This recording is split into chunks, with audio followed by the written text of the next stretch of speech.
Communities taking the opportunity to recognise local women as part of the Local Women of the Year Awards and as part of this amazing institution that's been going for over 100 years.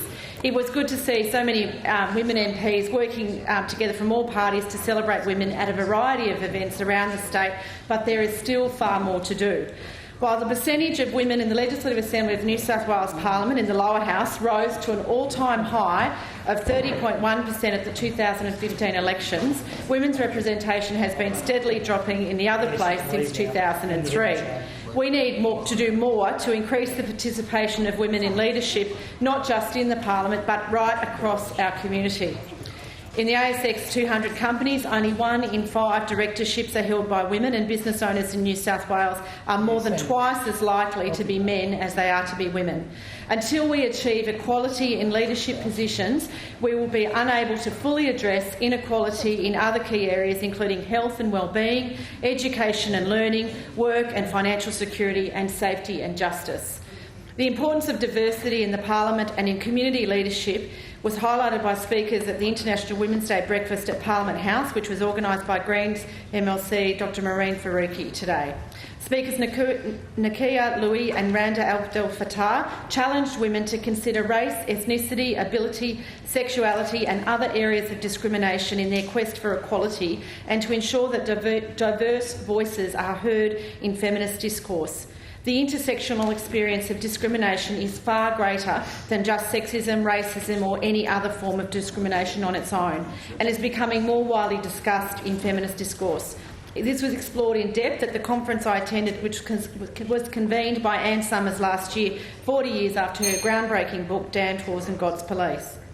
The role of Commonwealth women parliamentarians is to advocate for all women in leadership, both in the parliament and across our community. As women parliamentarians, we are uniquely placed to hold discussions with women across the community on issues of gender equality, inequality, to promote women from diverse backgrounds and to ensure that their voices are heard.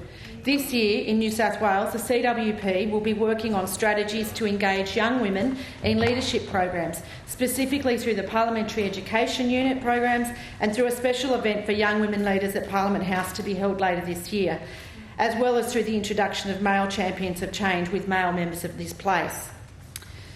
Most importantly, women MPs continue to advocate and work towards equality within their own electorates to improve the quality of life for all women in our state. And I just want to take some time to talk about my own electorate of Maitland, where last night we celebrated the contribution of Ms Penny Carney, the CEO of Maywell, which is a disability services provider.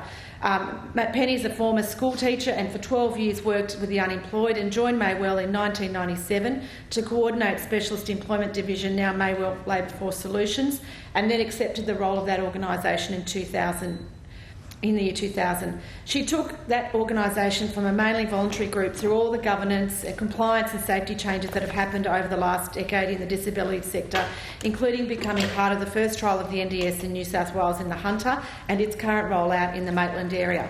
One of the things and one of the reasons that I nominated Penny for this role is that she is a strong campaigner for people with disabilities and has brought people with disabilities into the everyday community life of many people in our community who would not normally have interacted with people with a disability. She is very committed to ensuring that they live a full life that is full of great opportunities for work, for socialising and for becoming real and integral part of the whole community. In fact, the latest program that she opened in Maitland is called The Hub, which is designed to provide a gathering and activity centre for young people with a disability. Ever the fundraiser, Penny's also raised hundreds of thousands of dollars for Maywell through her strong networking skills and positive role modelling of community service. She's involved in a number of community and corporate networks and is an inspiration to many other women in our community. I think it's also important to recognise other Maitland women who have achieved in the last few years under this award: Samantha Main, Michelle Davis and Yvette Kavanagh, and to note that this celebration last night in Maitland was the first public recognition of their work as winning these roles. I congratulate all women across the state of New South Wales. I congratulate all members of this place who nominated women for these awards, and I urge all of us to work together to improve the outcomes for half of our community, which will in the end improve the outcomes for all of our community. We're hearing private member statements. I call the member for Coast Highlands. Thank you, Ms Timby.